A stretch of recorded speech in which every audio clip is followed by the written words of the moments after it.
Hey, how's it going? Right, listen. Clearly, over the past couple of weeks, past couple of months, you've been hearing from quite a few of our speakers for the Now That's a Membership Summit. And I am so excited to announce that the doors are now open. You can now register. So, this is the summit for you if you want to build a membership so good that your members never want to leave before you even have a team. The event is completely free. You can get a free ticket signing up now. The link will be in the show notes below. And I have gone and gathered the best of the best in the industry and brought them all together for this one event. The event kicks off on the 9th of September, but we're going to be in the Facebook group already chit-chatting. So go grab your ticket. It's linked below. I cannot wait to see you there. Welcome to the Get Unbusy podcast. I'm your host, Kate Philpott, and this podcast is all about throwing your busy work out the window. You deserve to stay locked in on the parts of your business that light a fire under your hoo-ha, all right? The passion-driven freedom lifestyle, not being glued to your laptop every waking minute of the day. It's time to build a business that works for you, not one that works you into the ground.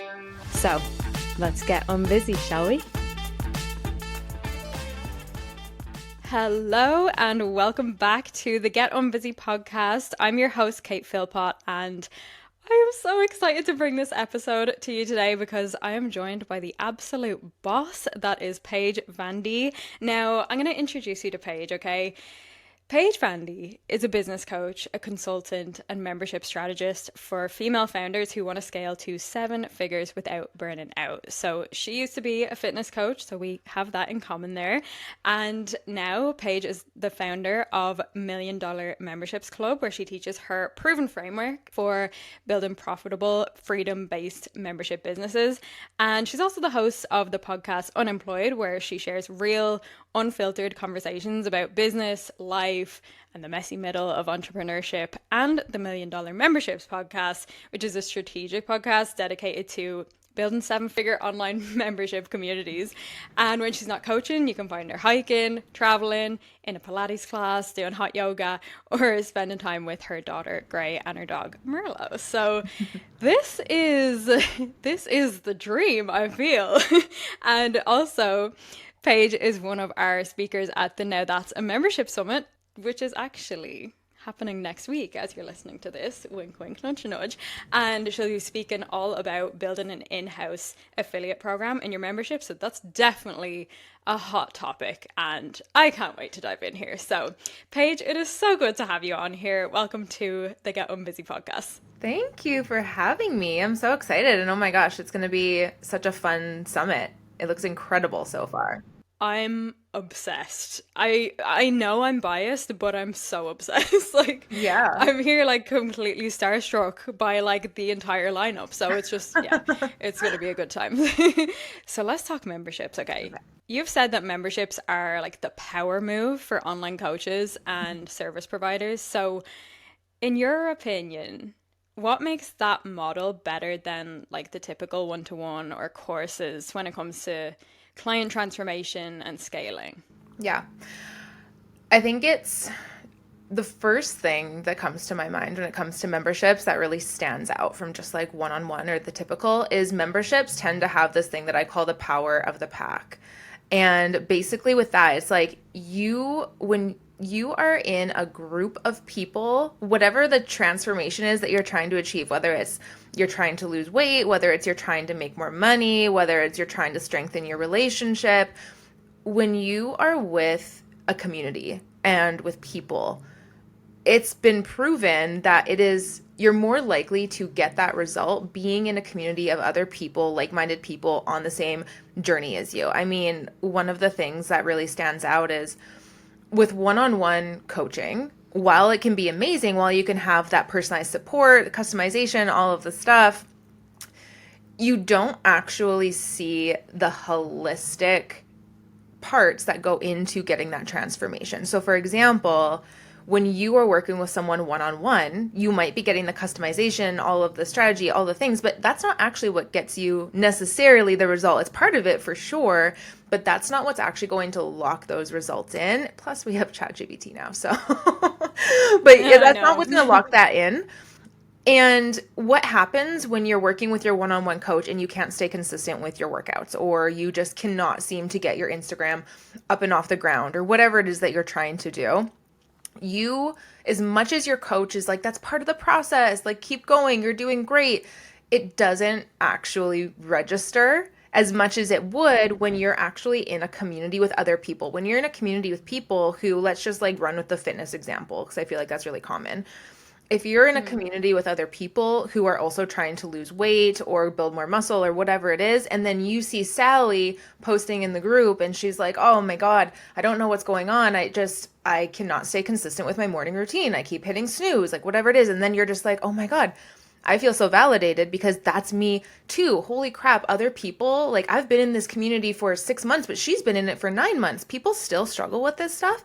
And so all of a sudden, you're more motivated to stay consistent with your goals because not only do you see other people's wins, and that's motivating, but you also see other people's lows. And that helps you really feel not so alone. So there's just consistent motivation within a community. There's bonds that form, which is huge when it comes to memberships. Is if you can actually get into a membership and you start creating other connections with people who, again, let's run with the fitness thing, are trying to improve their health and fitness, you're more likely to get that result. You're more likely to stay in there because you're actually bonding with these people. It's like the what they say about the 5 people that you surround yourself with. That's who you are. Show me the 5 people you hang out with, and I can tell you who you are, kind of situation. When you're actually putting yourself in groups of people who are on that same journey as you, it sticks. And I think that's the huge part with memberships. And that's just the one part of what you asked. And then it I comes to know. the scaling, and it's just like, okay, well, if you, let's just say, have a group program and it's not a membership base, it's just like 12 weeks, or maybe it's one-on-one or whatever it is. Your people come into there and there's a deadline. And if someone gets to, say, the end of your 12-week program and they don't have their result yet, some people might, sure, stay and resign, but also there's going to be a huge camp of people who feel disappointed in themselves that maybe they didn't get the results yet, and then they don't resign because they're like, oh my God, it didn't work for me again. Even though you can say till you're blue in the face, that's just part of the process, people will still have that feeling because of that subconscious, I should have it done by this time because that's when the deadline is. And so there's that where people are going to drop off. And then you're not truly creating a community of people who are working together, and like it's a long-term thing. So when you don't create that sort of community, you don't really have that almost, I'm trying to think of the word for it, but you don't really have that like magnetism with your audience who aren't in your memberships, just like your social media audience. You don't really have that magnetism of people being like, oh my God, I want to be inside of this community. It looks amazing, because it's just so up and down. It's open, close, open, close. And so for you, the business owner trying to scale, if you can actually just keep your members inside, create an amazing community, keep getting new members month after month, you're snowballing your income instead of starting over every 3 months. I love how you just full on dropped a proper masterclass in the first 5 minutes of this podcast. Yeah, just unreal. Okay, so yeah, I know, but you're so right. Like with the psychology piece, relating to people, you're in this community, other people are getting wins. It's it's our own psychology, and it's just like basic psychology as we relate to the people around us. We want to fit in with the people around us. So if there's this group momentum that's happening and we feel like, oh wait, the group is up here at this stage, and like, not that it's so far out that we can't catch up, but it feels like as a whole, like, hey, yeah, I can get to that point and then I can be like in with the cool kids kind of thing. It's just absolutely determines our behavior when it comes to like interacting with an offer. And actually, even deeper onto that, so how did you actually create that sense of sisterhood inside your space instead of just hoping it would happen. Because I feel like that's something that people definitely struggle with. It's like, okay, yeah, build community, but like, like how, you know? Mm-hmm. Yeah. Community, it's one of those things that I find a lot of people give up on their memberships too early because that's what people struggle with is just creating community. Like I hear that all the time. I have so much stuff in my membership, but people just aren't talking. It's like I'm talking to this space. There's no one responding, or like people are just responding to maybe my questions and not talking, whatever. The biggest thing when it comes to creating a community inside of a membership is, and where I find a lot of people struggle, especially if you're a coach, like if you come from the one-on-one space or just like from a space of being on social media and creating content on social media, you're really used to building an audience. You're really used to either posting content and people Mm. respond to your content, or you're really used to working with people one on one and you are like, you two are the focus. It's just back and forth, right? And so technically you're the focus on that. If someone needs something, they come to you. When it comes to memberships, you have to actually do the opposite. You have to have members creating community with each other. So when you're in a membership, you're not creating an audience, you're creating a community. And a community is when members connect with members. So the biggest thing you have to really focus on in the beginning is not like filling your membership full of content. It's not just making sure that you're stuffing it with calls every month. Your biggest priority, especially when you're first trying to scale your membership to maybe that first multiple 6 or 7 figures, is you want to create member to member connection like Mm. it is your freaking job. Like, how can you put posts in there where people aren't responding to you? Like, how can you put a post in there where you're not just asking, what are you doing today? What are your goals today? Like, that's so audience based. You need to be coming up with questions or coming up with events or coming up with strategies every single week inside of your membership that it's getting people to connect with each other. And that is the biggest hack. If you can do that, your membership is also going to start Ooh. selling itself because of the community that you create.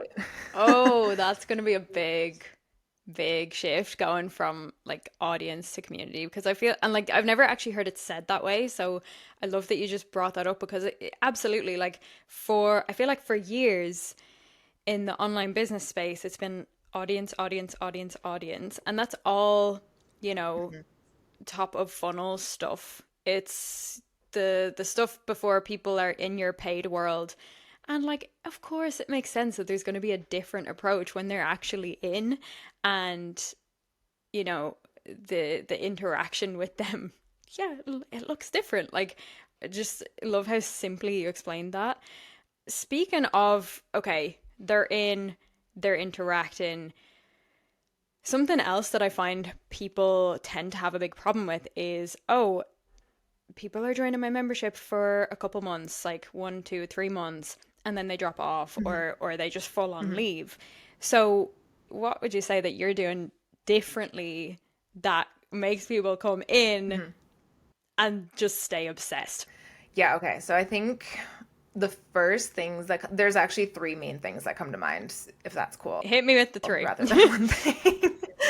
But I was like, yeah, I go off. So the first thing, obviously, is kind of what we just talked about. It's making sure that community building is your absolute primary, making sure that right from the beginning of your membership, like I actually have been talking about this a lot on my podcast, and I just did a workshop on this. It's huge, is that the first 48 hours of someone coming inside of your membership, that is when you need to make sure they have bonded with another member. There's a lot of things you Mm. have to make sure in there, but you have to make sure within at least that first 48 hours they are connected with someone, because if they are not connected with someone and they're just sitting on the outside, that is going to be one of the first reasons people are going to dip out. They're not going to feel actually brought into your community. So your job, or your community manager's job, or what you're onboarding, you have to have somewhere where there is a task or a structure or a process for them to get introduced to Mm. another member. So that's number one. The number two is that you have to have some sort of retention strategy in place every single month, not just like a quarterly thing, not just thinking of it maybe in your onboarding sequence. Like, your retention has to be a very intentional thing every single month inside of your membership. And so, for example, like something that I do in mine is on the 26th of every month, I'm like really starting to talk about what's coming up the next month. I'm really starting to talk about our workshops coming up, or like a challenge, or like this month, I've already brought it. I don't even know what date it is, the 19th, a couple of days ago. So like mid-month even, I brought up how we're going to be doing a aloe giveaway. So like I'm giving away a $250 aloe card, and that's going to be coming up, and more details are coming how you can win that. So it's just like really starting to plant these seeds of what they can look forward to and why they're going to want to stay in the community. Number 3 is going to kind of be around that, but it's more so they need to understand their path inside of your membership. What is their, what is it like, what are they actually going to be doing? Why are they in there? I call it a success path when I teach this. And basically what it is it's just you're giving your members a kind of like a bird's eye view of what they're going to be doing in terms of how they're going to reach their results. So like for an example, inside of my membership, I teach my 8-step $1 million memberships framework. It's a framework that I take everyone through. It doesn't matter where you're at in your business. It starts from just idea, having a membership idea. And the last step is the blueprint to scale to 7 figures. So through that entire framework, you can imagine there's a lot of stuff in there, but I give my members as part of their onboarding task. So it's literally the first thing they do when they get into my membership. I get them to download that so they know what they're going to be doing. I don't give them everything at once because that's so overwhelming and the worst idea in the world, but I at least show them their success path. And I'm like, look, you're in this membership. We've got a lot to do, but we're going to break it down so easy for you. We're going to break this down week by week for you, and we're going to be doing it together. But that gets them really excited, and it gets them like, I don't know if you've ever experienced this. I have, because I love to join other memberships as well. And like, that's something I get my clients to do too, is like, just join other memberships, like see what you love, see what you don't love, that kind of thing. But I joined a membership recently, and I got into the membership, and I went in for a specific reason. It was like a very specific reason of why I went in there. But then when I got in there, I kind of like got my reason, and there was nothing really keeping me in there. You know what I mean? Yeah. There wasn't anything exciting coming up, or there wasn't any like, this is your path, this is your success path inside of here. It was just kind of like everything was given to me at once. And then I could imagine that person who created the membership is like, this is like, I'm giving everyone everything and this is amazing. But it's just, it was overwhelming. Everything was there at once. And I didn't know where to go. I didn't know what my steps were. And so either people are going to feel overwhelmed and not want to stay in there, or they're just going to feel bored, like they already got everything, or they just like don't actually know why they're staying in the membership because they don't see their path. So I think those 3 things are the most important thing for keeping people inside. Yeah, that's so good. And like you're so right, because there's a big difference between just having great content versus like tailoring it to actually create a transformation for someone and to get them integrated. And also just something that you said just at the end there about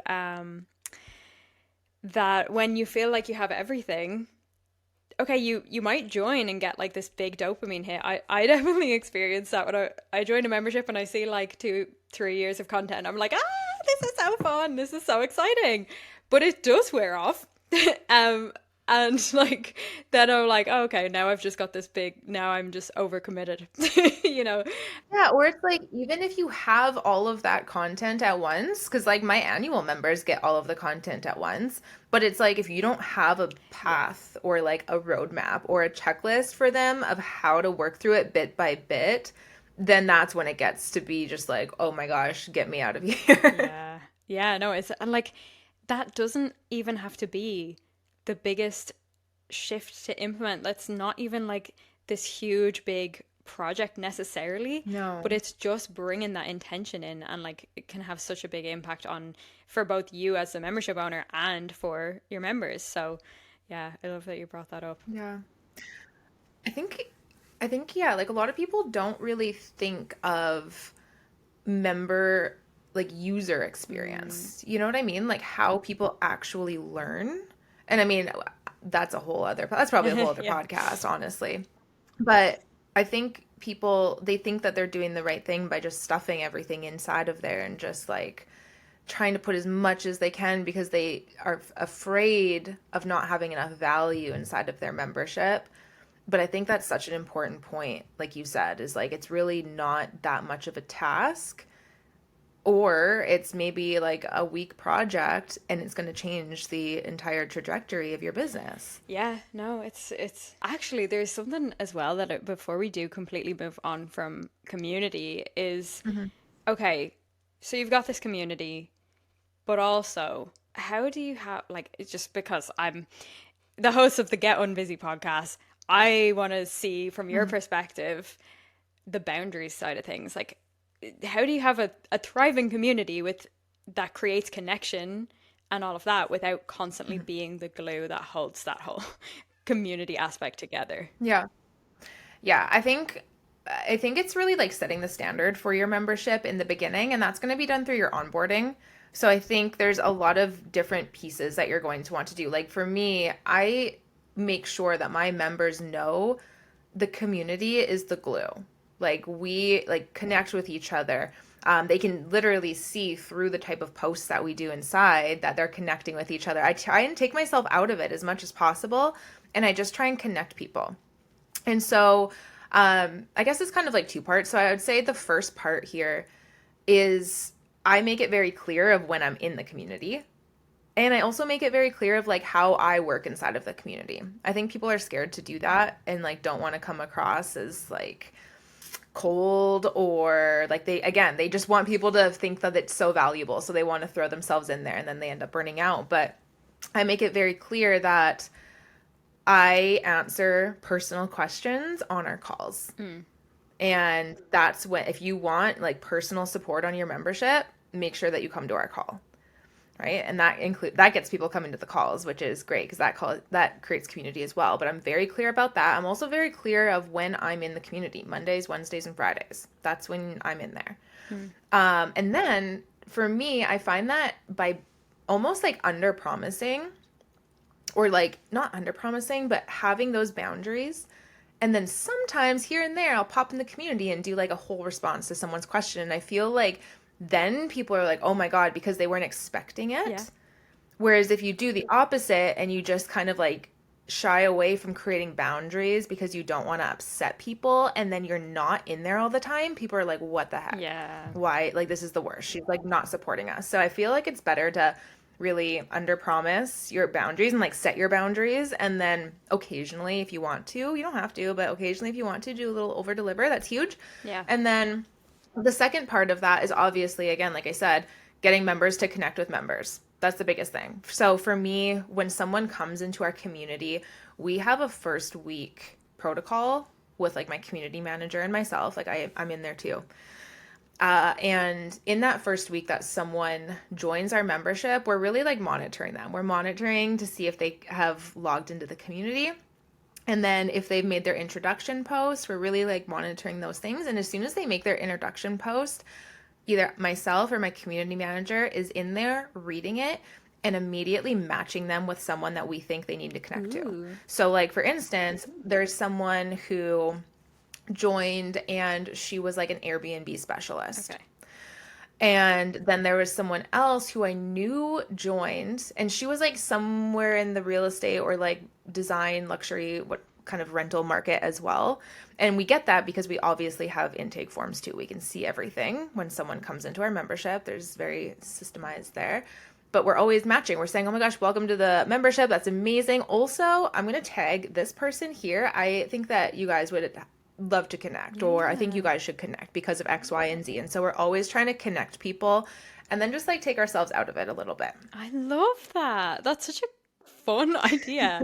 No, I really do. Like I actually haven't seen that done, and I feel like if I was on the receiving end, I would really appreciate that rather than like you said, kind of feeling like I'm on the outside. If I join a membership and like there's like, I don't know, 100, 200, 1,000 people in some Facebook group, and I'm like, oh, I don't know. Like, I'm shy. Hi. Like, Yeah. Like, what do you post? Like, you don't know anyone in exactly. there. Yeah. And I'm not yeah. gonna go tag some random person. I don't know them. Like, yeah. So that, no, that's so helpful. And like Yeah. you as the owner and your community manager as the community manager has that kind of oversight of the kind of people that are in there. So, Yeah. and then also what you're saying about the boundaries thing, and I know you kind of like hesitated on the under promise, but like I fully get where you're coming from because Yeah. we only have so much capacity. I'm gonna set boundaries that are, I can still fulfill this even if I'm having a low energy week. I can still fulfill this even if it's just a Hmm. busier week. Like if I feel like, oh yeah, I'm in the community from this time to this time every single day, I will reply within 60 minutes. Uh, I'm gonna need everything else to be very calm, or I'm not gonna be able to fulfill that. And then that's obviously just super stressful. Whereas Yeah. because I've said this before as well, it's like kind of like setting the bar low so that you fulfill what's expected, sure. And you can also, when you have the capacity, go above and beyond and like surprise and delight, like you said. So it feels like a bonus. It feels like even more abundant for everybody involved, you know? Yeah. Exactly. Yeah. Yeah. You don't want to go the opposite. You don't want to over promise and under deliver. Yeah. Yeah. And do you know what? I learned that lesson the hard way at the beginning of my membership journey. So here we are. We live to tell the tale. Oh yeah. I feel like I have Yeah. to. So let's talk affiliate programs. So this is your topic for the Okay. summit too. Okay, how do they work? How can a membership owner use this to boost like engagement and organic growth? I'd love to just hear the zoomed out overview from your perspective. Okay. Okay, let's see if I can do an overview. So, affiliate programs, for anyone who doesn't know what they are, is it's basically just like it's like a referral program on steroids a little bit. So, if we look at referral programs, I feel like most people have the idea to do a referral program, right? Like most people will either just put at the end of their onboarding email, by the way, if you bring in another member, we'll send you $20 or $25 or $100, whatever it is. But you've probably noticed if you're listening to this and you've tried to make a referral program, they don't really work. People forget about them. There's like no reason for them to really input on it, or there's like the payout's not great, whatever. It's just they don't usually work. There's not a lot of buy-in. When it comes to affiliate programs, or how I teach mine anyways, I feel like I do mine pretty, I've never seen anyone do one the way I do it. I feel like they're pretty different. I like to make my affiliate programs, or ambassador, whatever you want to call it, almost like it's almost like a side hustle for your members, or like a bonus, something that they get to be a part of that's very exciting. So, like, for example, the way that I do my ambassadors program, I have one in my membership called $1 Million Memberships Elite Club, because mine's $1 Million Memberships Club. So I have $1 Million Memberships Elite Club. It's application only. This is pretty important for memberships. It's application only. And the reason for that is because you want the people who want to be a part of this to actually be committed. Because you'll see in a little bit as I explain it, it's a little bit more beefy than just like a referral program. So, how I like to run these programs is I kind of like to position it to my affiliates as like, you have an insider perk of like this membership. Like you get to see behind the scenes, like when we're running launches, how we structure them, how like that, you get to see that. It's almost like job shadowing for whatever. That might be like, pick and choose your audience of if that's going to be relevant to your audience, if they're going to want that. But for me, that's what I do. And then I also really like to mention it as like, this can be a literal side hustle for you if you so choose to. There's no cap on income every single month. You get to earn as much as you want inside of this. But in order for you to be inside of this, because we do pay out so well, because we pay out above industry standard, there are requirements. And so this is the key. is most referral programs don't have any sort of requirement. It's just like if you have someone, bring them in. To be a part of an affiliate program, you have requirements. So it's either like posting on your Instagram stories about the membership however many times a month, or making reels however many times a month. Maybe it's like a quota for actual referrals. How many referrals do they have to have as a minimum to stay in the program however many times a month? And then for them, as a bonus of being in this, really great payouts. Like I think we pay our affiliates 30%, and that is even on annual. So like each affiliate could potentially get $500 or more per referral. Yeah. It's like not small. It's not small money by any means. But personally, I'd rather pay that to my affiliates than like hire a marketing Oh team, yeah. right? So Yeah. it's like you're paying that either way. So I that's what I do. Really, really like competitive payouts. And you can also offer different perks. Like for me, when my affiliates are inside of my elite program for 3 months, so they've been committing for 3 months and they've been doing a great job. I actually send them a ritual box. Oh. So it has like a little journal and like all this branded Yeah. stuff in there.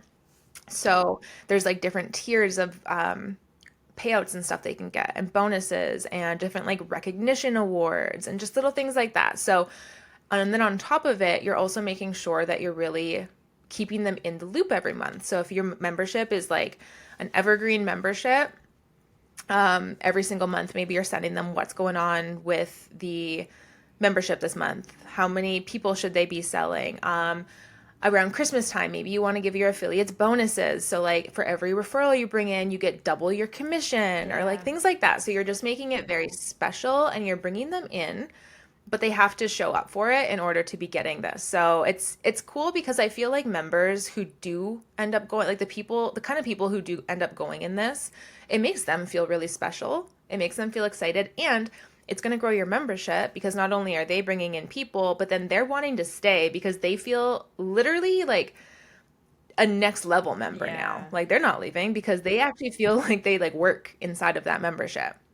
Right. And so you're just creating this community. And then the other thing too is when you have people who feel that way, they're also showing up in your membership more. They're helping other people. Like they just, have you ever felt like that when you were a little kid and like the teacher gave you the like leader star or something, and all of a sudden you're just like your whole entire Yeah. personality changes and you're just like talking to the other kids and like, can I help you? And it's just like I don't know, it's some kind of human psychology that I don't really know what happens, but yeah, they just end up helping your members and showing up in your community different. So I think it markets your business and it grows your community and it scales your membership. There's literally, I think everyone needs to have one. It's so important. Yeah. Oh my God. Okay. Obsessed with literally everything you just said. And you're so right as well. Like, I have not seen anyone approach it with that kind of intention again. Like, It's intention. There's a yeah. lot of intention. Hmm. Yeah. Yeah. And thinking back to memberships that I've been in and the ones that I've been super engaged in and like posting all the time versus a lurker, or just like completely disengaged. Hmm. Yeah, based on what you're saying, there's like little things that have been put in place by those memberships, like getting that kind of recognition, getting like little rewards and just like whatever it is, but have had a massive impact on how I've shown up in the membership, regardless of Hmm. how good the membership is in terms of like content Yeah. or whatever. And like we put so much emphasis on content. So, ooh, you're just cracking my brain wide open right now. I love it. We could talk about this all day. Yeah. Um, Oh, yeah, for yeah, sure. I'm sure you could as well. So you've built a seven-figure business through your membership model, but I love that it started with like a scrappy idea, like one really scrappy idea. So what's your advice from someone who is sitting in the before right now? They're like, you know what? I don't know. Is this gonna work? It feels quite messy right now. Mhm. Ooh, like just with those kind of thoughts floating around their head, like, Yeah. I'm a very much type of person who is like, throw yourself out of the plane and build the wings on the way down kind of thing. yeah. And I think that's worked really well for me because, first of all, it's like if you, let's just say you want to build a membership and you're hesitating, or you feel like you don't have it all together yet, you don't have all the content done, and you're just like stalling. If you put that out there that you're building this, and like you set a date, and you even like have a maybe a launch plan ready or a launch date, whatever, you have to build that membership. And the other thing that that comes with this, because I know that can sound maybe irresponsible, but the other thing that comes with this is your membership. I have literally never, I've been working with people in memberships since 2019. I have never met somebody who started a membership and then it was the exact same membership 6 months down the road. Like something always changes. Yeah. Something, oh, and it could be something small, it could be like the entire membership. Something always changes.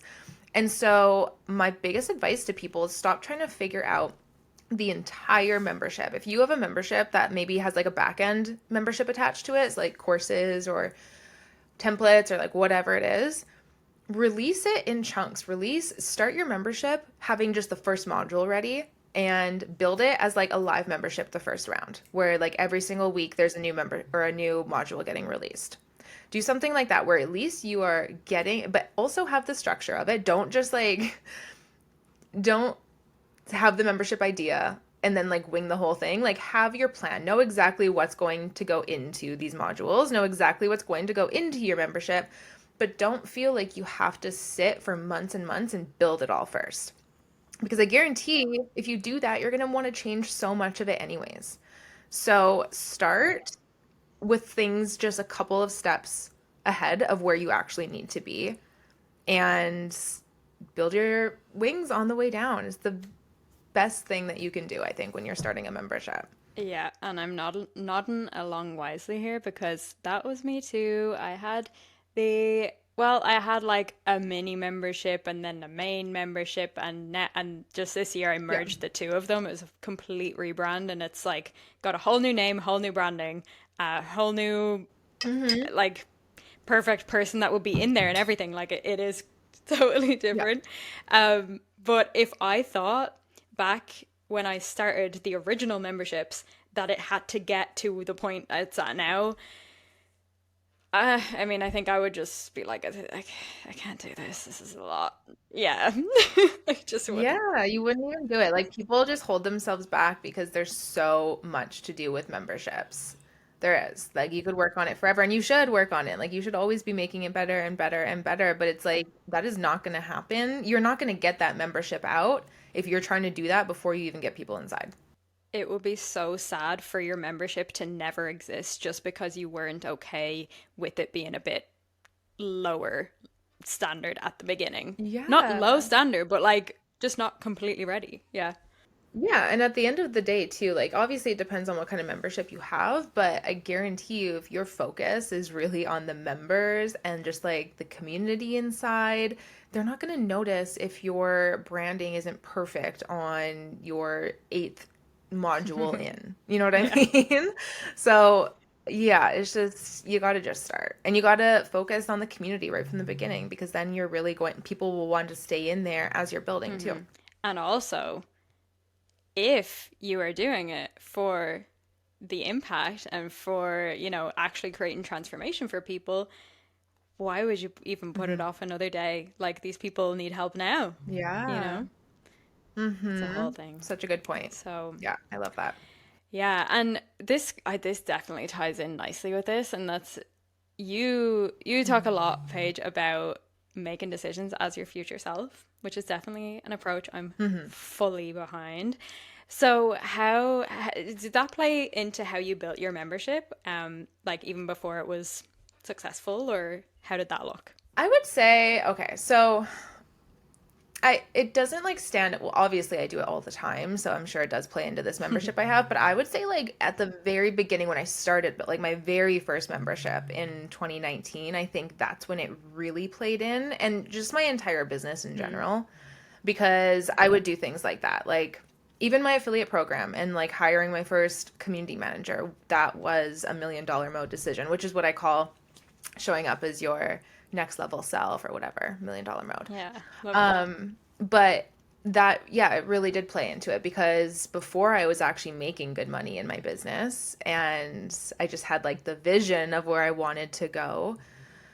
by me deciding who that person was. So like, how does this person show up? How does this person get on her social media? Is she like so confident talking about her business as if it's the best thing ever and like everyone needs to be in it? Or is she talking about it a little bit like measly behind the scenes, like it's going to be great, I know it, or like something, you know what I mean? It's like, Yeah. I think it was really deciding and doing a lot of journaling. I was such a big, or still am a big journaler of like who that person is. How do they show up? How do they walk into a coffee shop? How do they pick up their phone and talk to people on social media?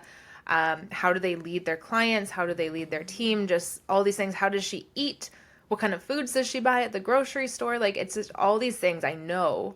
And I've known it for like every version of who my $1 million mode self was. Like Yeah. I would even think that when I first started my business, how I'm living right now was like the person I was envisioning, which is crazy to say. Yeah. And then now my $1 million mode is like it different. But at first, like I was showing up like that, and that helped me. I think it just helped me make faster decisions inside of my business and like things I normally would have waited on. Like for example, um, back then there wasn't really like ads or anything like that. Like there wasn't really like Instagram ads or Mhm. anything. Everything was mainly done in DMs because I don't even think there was. I'm trying to think. There wasn't like reels and stuff either. It Yeah. was like pictures and like DMs. And so I remember like a very clear thing that happened for me, like decision that happened for me was I was presented with the opportunity to hire an Instagram engagement team. And basically what these people did is they would like go out and find people who were your ideal clients and then they would message them and yeah, And normal me had like never invested into something like that. And then I remember making that decision. I'm like, okay, but this next level person that I'm trying to step into, she would Mm. because that's what she does. She's not doing things that aren't in her wheelhouse. She doesn't want to do anything that's not working with her members or creating content, essentially, or working with her team. So like everything else outside of that needs to get delegated somehow. So obviously you can't do it all at once, but I was making a little bit more money. So I put money into that instead of like, I don't know, a nicer apartment. Yeah. I put money into that. And that got me so much further. And then it's like, okay, that worked. How are we going to make a decision as if I'm my $1 million mode self now? And so it's just like constantly doing things like that. So I would say that really helps with behind the scenes stuff and obviously just in like everyday life. Like I'm always embodying that. I go to 6 a.m. Pilates because I know if I don't do that, I start to feel like laggy and gross and low energy. So it's like if I want to show up and lead my community and like really show up in my business how I want, I'm going to do these things. So I think it plays into my entire business and life. Sounds like it, yeah. And it sounds like this has now become a habit. This is like you Yeah. you're Oh showing yeah. up as your future self all the time. So that's just it's become like your normal way of functioning. Like correct me if I'm wrong, but Yeah. like Yeah, it's like always in my brain, always. And I always, where did I talk about this the other day? Oh, in my newsletter. Okay, so I send out a biweekly newsletter. And I just sent one out this last Sunday. And that was actually, I have a section in there. So I have like different sections. One's like membership tips, and the other one's like whatever. mhm. And I have a section called $1 million mode. So it's like examples and tips of how you can start doing this too. Yeah, I love And that. that was my newsletter, like little blurb this last Sunday, was I talked about how you should be finding ways to do this either like in small ways every day, in a little bit bigger of ways every week, and then like bigger ways every month. And so for me, and like it doesn't have to be paid, like it can be free, like it doesn't have to be anything extravagant, but like for me, Mm. every week I want to do something that embodies that person more. So like this last week I went to like my favorite luxury hotel and I got a massage and then I like got pool service and just like did that on a weekday night because I was like I just want to feel Yeah. good. And or it could be like going to an open house in an area that you want to live in one Hmm. day. Or even just driving around if you don't feel confident enough to like go in yet, like driving around and spending time like imagining yourself living there. It's just like you should be doing these things daily, which could be just waking up earlier or not hitting snooze, weekly, going to an open house or driving around, and like monthly, maybe it's like booking yourself an Airbnb somewhere that you wouldn't normally, or Yeah. like doing something that's going to make you in that mode. Okay. Obsessed. I feel like I need to go and journal now and like figure out my future self. Yeah. Oh my God, yes. It's like it's the best thing you can do. Honestly. And Because then you make all your decisions from that. And yeah. that's obviously going to grow your business. You're not even necessarily focusing on it, but it's Yeah. going to. Yeah, but it makes total sense. Like, oh, oh God, Mhm. I love it. Okay. Um, well, I think this is a perfect place to wrap up because you've just given like Yeah. so much value and so much inspiration and just a very juicy action step that listeners can go implement like immediately. Um, so you are also one of our speakers at the Now That's a Membership Summit. I am so excited for that. But before we wrap up, where can people connect with you and just get into your world? Yeah, so I'm on Instagram primarily at the Membership Muse. And if you go to there, you can also go to my website, paigevandy.com, and you can find a lot of things there. I have some free resources. I have my membership there. I have my podcast, my $1 Million Memberships podcast on there. And then, yeah, on Instagram is where I usually hang out. Amazing. Also, your Instagram is stunning. Thank It you. just it makes me want to be a badass. So Well, that's the goal, so I'm glad. you're killing it. Okay, Paige, thank you so much for coming on. I so appreciate your time, and I feel like this has just been. I mean, I thought it was a masterclass 5 minutes in. Here we are. We've had like about 10 masterclasses, so I cannot thank you enough. Thanks for coming on. Yeah, it was so fun. Thank you for having me. You're so welcome. And as for those of you listening, I will chat to you very soon. I'll be back next Wednesday. And also, keep in mind the summit is starting next week. So we'll see you for that. Bye. Bye.